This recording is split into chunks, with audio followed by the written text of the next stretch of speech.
after it's over, so you will have that recording to listen to again if you wish. I hope you are all safe and well during these interesting times that we are living in, but I'm also excited that the opportunities that come with being remote and engaging with people who may not have had the opportunity to do so if we were physically located on campus. So I hope that has brought more people to our screen here today. This event is part of Mon Career Week, which is a week that we do every March, end of February, early March. And so I just want to do a shout out to the great folks like Danielle and others who have pulled together a number of events for students and alumni to be thinking about their career development and their future goals. So just shout out to you guys. This event is one of the highlights of this week. And it's so important to have that opportunity to network and to connect with others, particularly now that most of us are in these remote settings. These opportunities are so valuable, and I'm really delighted to see so many students take advantage of that. Before we get into the networking and the introduction of our wonderful guests, I would like to note that we are going to start with the land acknowledgement.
Thank you.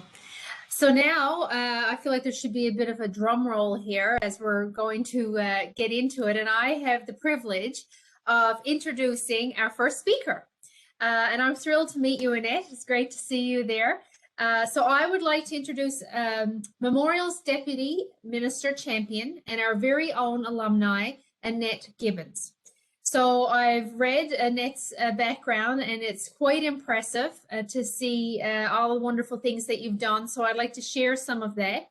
Since 2018, Annette has assumed the role of Associate Deputy Minister of Agriculture and Agri-Foods Canada. Before joining the AAFC, they served as Assistant Secretary to the Cabinet Foreign Direct Investment Privy Council Office. And Special Advisor, Senior Personnel Secretariat at PCO from 2017 to 2018. Annette has also held the position of Assistant Secretary at the Treasury Board of Canada Secretariat, Assistant Deputy Minister at Natural Resources Canada, and Director General at Transport Canada. Annette holds a Master's of Business Administration degree from the University of Ottawa, a Master's of Arts in Public Administration from Carleton University. And Ms. Gibbons is also, and as her role of Minister Champion, that involves building relationships with the Public Service of Canada and Memorial to identify shared priorities, align and promote relevant research, and build awareness of career opportunities in the public.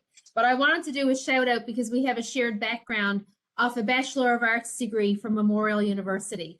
And I'm sure we're both very proud of that.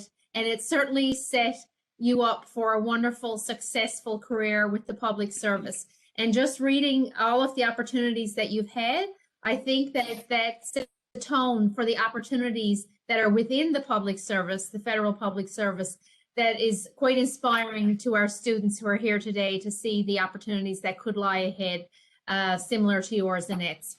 So I thank everyone for being here. I want to welcome Annette and say thank you for your time. And I'm going to turn it over to you now to say a few words. Thank you.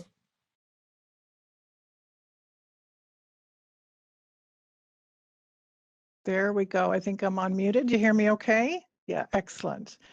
Okay, well, thanks so much. I'm just delighted to be here. I'm delighted to be the champion, the federal deputy minister champion for Memorial, my first university. And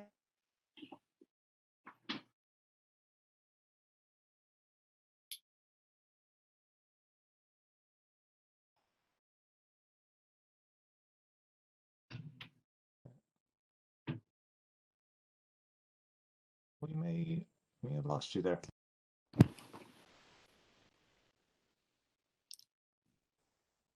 Sorry, Annette, those audio issues have come back. oh, okay. Is it okay now? Oh, there we go. All right. Sorry about that. Okay, so let me just start again. So first of all, before I tell you a little bit about myself, I want to say I'm coming to you from the unceded territory of the Algonquin people here in Ottawa today. So I'm a proud MUN graduate. I grew up mostly in St. John's. I did have a lot of time in St. Mary's Bay. My parents are both from St. Vincent's, St. Mary's Bay, and I did spend a lot of time there. My father built boats, longliners for a period in the 80s, 70s and 80s. And spent a lot of time around the bay and even worked with my father on building those boats. I rolled oakum for the boats, if some of you know what oakum is. So Memorial was my first university. I did my undergrad there in French and political science. And I left and then went to Carleton University and did a master's of public admin, and then I never left Ottawa. But I will say to you, I studied at 4 different universities as an undergraduate and graduate student, and Memorial was, in my view, the best one, the best quality of teaching, the best rapport on campus, the best professors. I had an awesome experience at MUN, and I'll never forget it. And it really did set me up well for my career in the public service. So I ended up in the public service, and you never realize that you're going to spend a career somewhere, but I have made a fantastic career in the federal government, mostly out of Ottawa, although I've done a lot of different things, and traveled the country as part of my career. At the beginning, you heard a little bit of my bio, the departments I've been in, but let me tell you just quickly some of the fantastic, fascinating things I've had the opportunity to do as a public servant. I have written legislation. I created a new agency. I wrote legislation to create a new agency to help consumers in the financial sector. I gave out for a number of years. I did money to Canadian culture. I gave money for Canadian books and TV and film and music. And, I call those years, that was at Canadian Heritage, and I call those years my gala years because I actually had to buy gowns to wear to all of the big Canadian galas because I would go and have this fantastic experience. And I remember one gala I was at, and Margaret Atwood was sitting in front of me, and I met Barney Bentall that night. Some of you I'm sure you're all too young for that, but I just met lots of different people. Jim Cuddy from Blue Rodeo. Like, I just had fantastic experience. And then, through the years, I got the chance to travel, and in this current job with Agriculture Canada, I actually had the opportunity to go with my minister, the first woman minister of agriculture, to a G20 group of countries agriculture ministers meeting in Japan. That was just a couple of years ago. So what my message to you is that the government of Canada it's a sprawling enterprise, and you can do so many different things. Most of my career has been a development of policy and legislation, but I've also delivered programs, and the higher you rise, the more you kind of do a bit of everything. And I'm currently in a department that does a lot of science, right? We've got a research center out on Brookfield Avenue, and the variety of different things that our scientists do for agriculture across the country in this department is just fascinating. So I'm about to change jobs now. I'm about to go to Employment and Social Development, ESDC. and I'm going to be the associate deputy minister there. And there, of course, I will, be involved in things that touch people very directly. I'm going to be responsible for issues relating to seniors, for example. So, just an incredible array of things that you could do in the government of Canada, in the service of Canadians. And I got to tell you, the last year dealing with COVID as a federal public servant has just been, crazy at times. But the types of things that we've done for the first time in the government of Canada and Agriculture Canada, we've actually given out money for people to actually buy food. I mean, most of the time our work is about the production of the commodities, the crops, and processing of food, and not actually, giving people money to buy food. But this last year, we have given money to food banks to buy food for Canadians. So that's just a type of thing that we came up with to do during the crisis to help what Canadians needed most, and that's what you do in government. You just pivot to do whatever you need to do to deal with the issues of the day. It's been a fascinating career for me. I don't regret a moment of it, and I really hope that all of you find something in the government of Canada. There's, we've been in expansion mode. Of course, with COVID, governments are more important than ever, and there's lots of hiring going on. And so I encourage you to take a very serious look at the opportunities in the government of Canada and join me. So with that, I will stop because I think I'm at the end of my time, and I will turn it over now to let me just get the right name here, Jennifer McPhee of the Public Service Commission, who will tell you some of the programs available and how to access those jobs. So thank you. Hi, everyone. My name is Jennifer McPhee, and I'm the Assistant Director for the Atlantic Region with the Public Service of Canada, Public Service Commission. So for those of you who may not be familiar with the Commission and what we do, a key part of our mandate is supporting federal departments and agencies, in hiring qualified individuals into and within the public service. And one of the ways we do that is by delivering recruitment programs and assessment services, including student hiring programs. Student hiring is very important to public service renewal. You really are our future. And some good news, in the 2019-2020 academic year, the number of student hires was at the highest level in the last 10 years. Also in that same year, the number of former students recruited into full-time positions also increased and represented a total of 16.3% of the total of external hires. So as you can see, student opportunities are a really great way to start your career in the public service. Today, I will give you an overview of our student hiring programs. But first of all, you need to know where to start, where to find student jobs as well as permanent jobs. And that site is GC Jobs. So that's canada.ca/GC Jobs. In order to search for jobs, you don't have to have an account. However, you do need one to apply. So if you have not done that yet, I would recommend that as a first step, you register on the site. I also highly recommend that for anyone interested in working in the public service, you sign up for job alerts. It's a free email service that notifies you of new postings once a day. You can modify your search with filters or unsubscribe at any time within the emails that you receive. You'll find the button to sign up on the front page, just down to the left, I believe, on the GC Jobs site. So it's a very popular thing. I get an email every day myself, and it's a really great way to see like what's happening in my field within the public service, what opportunities there are, and what movement there is. So I highly recommend it.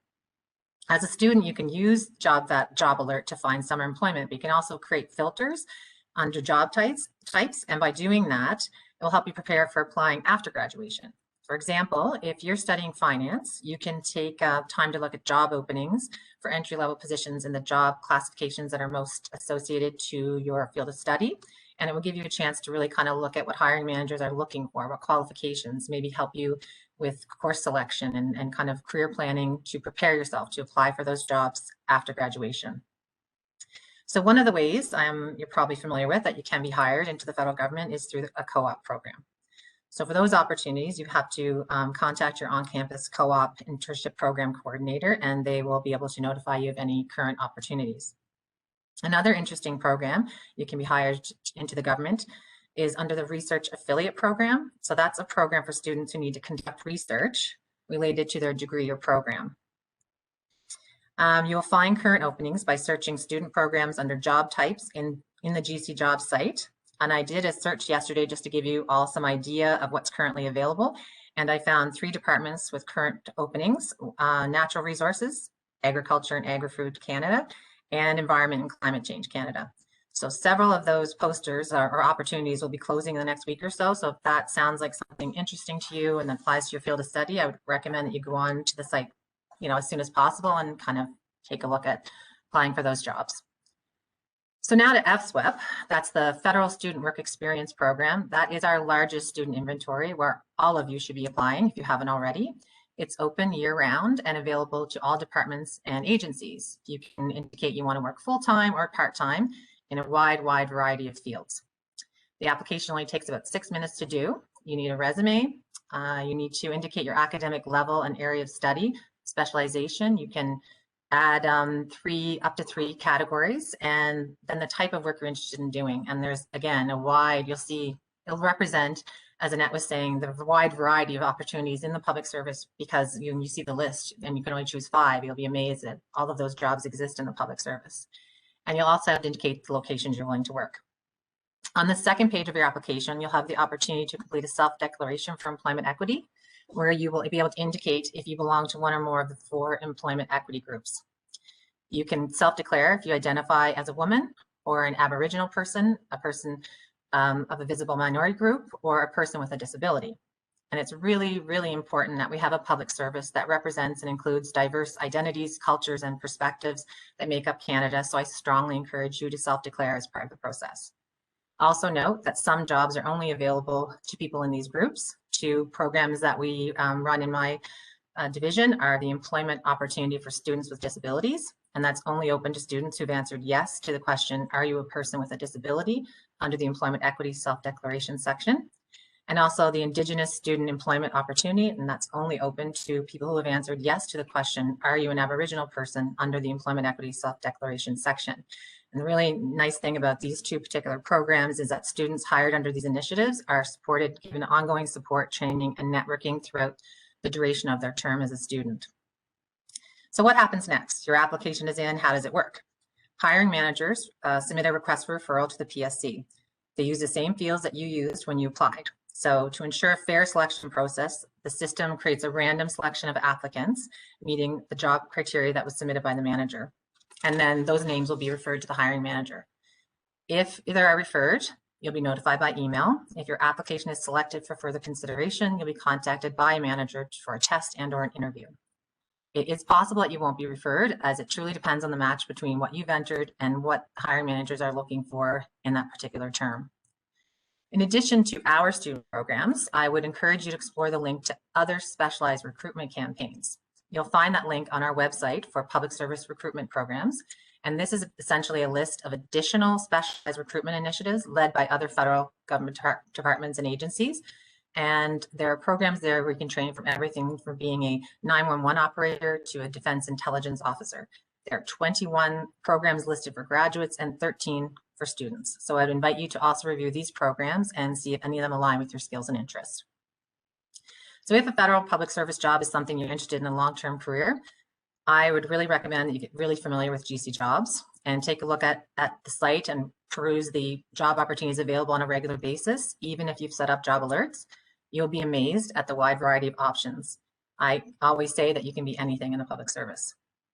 Today, for example, I did a quick search before this call, and there are 895 job posters open to the public at this time. And that represents more than one actual position, because managers usually create a pool of candidates that can be used for other job opportunities. Secondly, I recommend that you do some research on the various departments and agencies. Every one of them has a website to explain in detail what they do, what their mandate is, and that will help you determine the best match with your education and career skills, My last piece of advice for the longer term is that when you graduate and apply for positions, do not discount your own experience and how it can be applied to the criteria that the hiring department is looking for. Think outside the box. Volunteer jobs you've had to date also help you develop skills, as will any job that you've had working your way through university. Essentially, if there's something you're interested in, but not 100% sure you'll be qualified, do not screen yourself out. In closing, I'm extremely grateful and proud to be a public servant. I myself 17 years ago on an open clerical admin process on GC Jobs, and had the opportunity to work in 3 amazing different departments and very challenging and interesting roles, mostly in human resources. And I cannot say enough about the public service and the opportunity to be a public servant. There is a job that aligns with every type of education possible, so many options in so many departments, all with such interesting mandates and service to Canadians. So I wish you the very best of luck in your search as a student and in the future as graduates. And I look forward to the opportunity to speak with some of you in the breakout rooms for the duration of the session.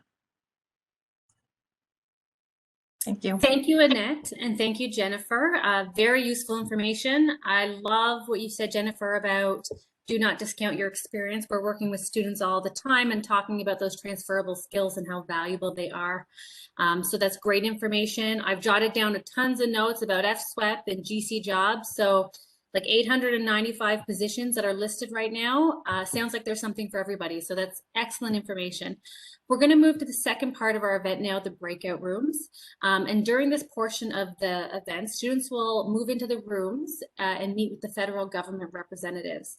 We have different departments in the breakout rooms. We have Parks Canada, Public Services and Procurement Canada, Department of Fisheries and Oceans, Canada Revenue Agency, Correctional Services Canada, Agriculture and Agri-Foods Canada, and ACOA. And you'll have the opportunity to hear from these specific federal departments, and you will have the opportunity to ask questions. Within your room, there will be a staff lead and a MUN ambassador in there with you, and you will have 15 minutes in each breakout room before you move to the next breakout room. This is all already pre-organized, so you don't have to do anything. We have an IT wizard in the background, John Duff up in the corner, who will be moving you automatically. And there's about a 2 to 3 second lag. So do not hit anything. We will get you where you need to go. It's already pre-assigned. And without any further ado, actually, I will say, if you want to turn on your cameras now, you can. So you can have a chat, have a dialogue. I would encourage that. And I guess we can get started and let the conversations begin. Thank you to everyone.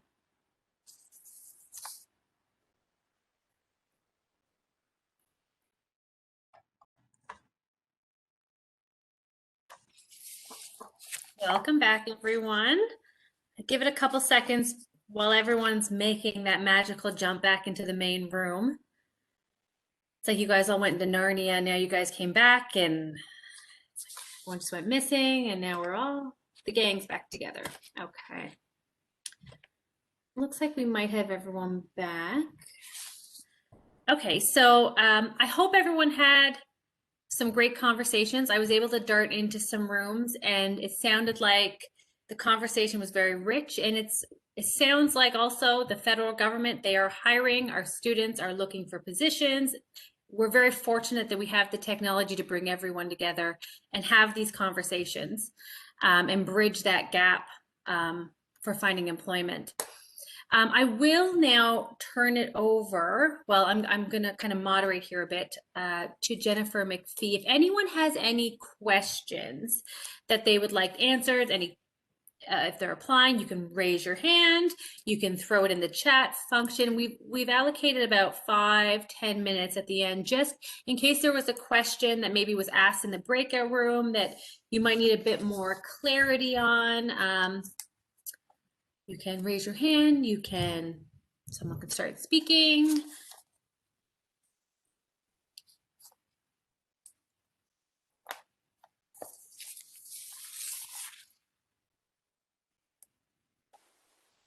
Hi, Tracy. I work with the federal government. I was in one of the breakout rooms. Someone had asked a question about the economics group, but we got jumped to a new room. I can't recall who that may have been, but you would be searching for what's called an EC classification, and maybe even an ES classification when you go on the jobs website. So it would be in the economics as sciences economics section. So it's EC or ES are the jobs that you'd be looking for, whoever might have asked that question. Thanks. Tracy, if I could add to that, and that's a really good point, you can go on the Treasury Board Secretariat website or Google rates of pay for the public service, and you can go in and it will show you salary levels, and it also give you a good sense of the types of positions that are available, and it's more categorized. So it's probably a nice way to scroll down and see what kind of jobs are available in the public service.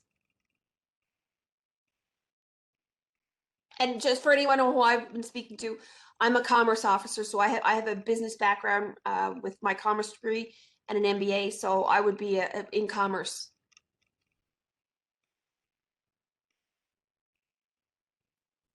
Thank you, Lindsay. We have a question that came into, we got a few questions actually. I've applied to some jobs through GC Jobs in the past, and they're usually inventories. Is this usually the case? And if so, do inventories work? This is Jennifer, and I can say that inventory work because I applied on an inventory and that's how I was hired. So I know it can seem really overwhelming because you're just in this, what they call pool, but even internally, I've been in processes where you've been in the pool, but you're appointed like a year later. So I know it seems like it's just a vast, like nothing's going to happen, but I definitely know that they do work, and staffing processes take a lot of time, especially external. So we like to create the pools because, you know, we hire some wonderful students like you, and you come in and you're such a rock star in a year, you're promoted, and we need to fill that position again. So we go to the pool, and where the pool is ready. So in my experience, they are used, and I would encourage you. I know there's a question on there somewhere in one of the groups, someone asked about PSR and when that starts. That's a great recruitment option, but there are always once you graduate, there's always posters open for those inventories. And I know it can be frustrating and tiring to have to apply on various different ones. And believe me, we're looking at all ways to modernize that and make it easier for you as an applicant. But I would put myself in every single one of those I could. And there is a lot of hiring going on, and it may be like an entry level, not your dream job. But as we were discussing in one of the earlier groups, you know, once you get in and prove yourself and learn and grow, there's lots of opportunity internally as well. Thank you, Jennifer. Another question, are there any internship opportunities? And what's the intake time for that? What does that look like? And how long does it normally take?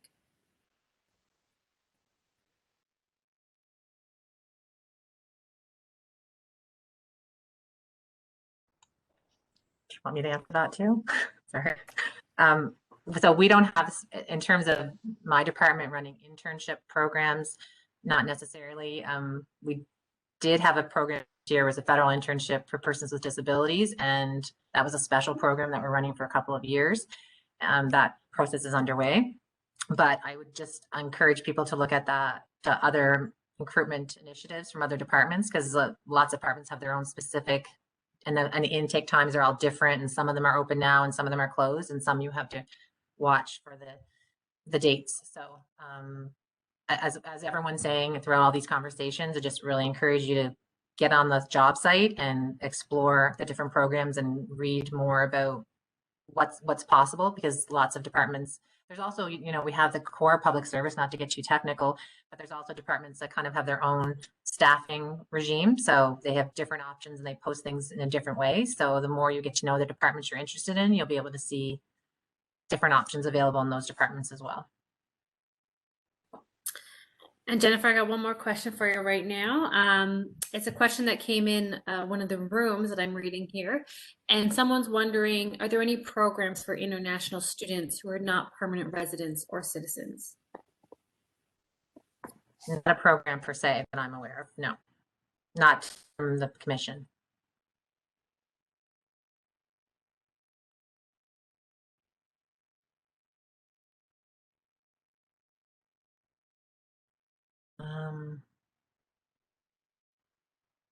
The COVID, someone asked a COVID question. That was kind of missing it now.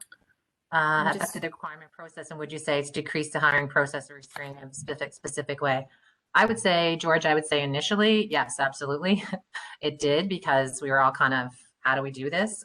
When my department first went virtual, we were only allowed to log on to the computer at certain times in the day because our system wasn't ready to have us all working from home.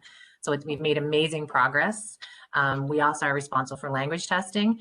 We usually do that in person, and we've made amazing progress there to adapt and test people remotely with different tools. So I think Annette said it first and the best, that the public service really adapted in the last year, and it's I think it's really exciting because I think there's going to be more opportunities. Like the silver lining of COVID is that, you know, virtual work. Say you apply in St. John's and you want to live in St. John's, but there's that job in Ottawa. So now people say, well, in the past, they'd be like, oh, you have to live in Ottawa. But now they're saying, okay, well, wait a minute now. This worked for a year, so let's try it. And currently, I'm actually acting as a director, and the position was in Toronto that I'm filling in for. I've been in it since last September. So before COVID, I probably wouldn't have been considered for that because I was not physically there. So I think that's the positive thing of COVID and just causing us to think more outside the box and more progressive for the future. And I don't think those things are going to go away. Question for CRA. Is GC Jobs still the preferred avenue for applications, or does CRA have its own process or procedures outside of that for hiring? So Ellen here, I can certainly take that one. So we are actually in a hiring blitz right now at CRA. So we do all of our advertising and jobs on our CRA website.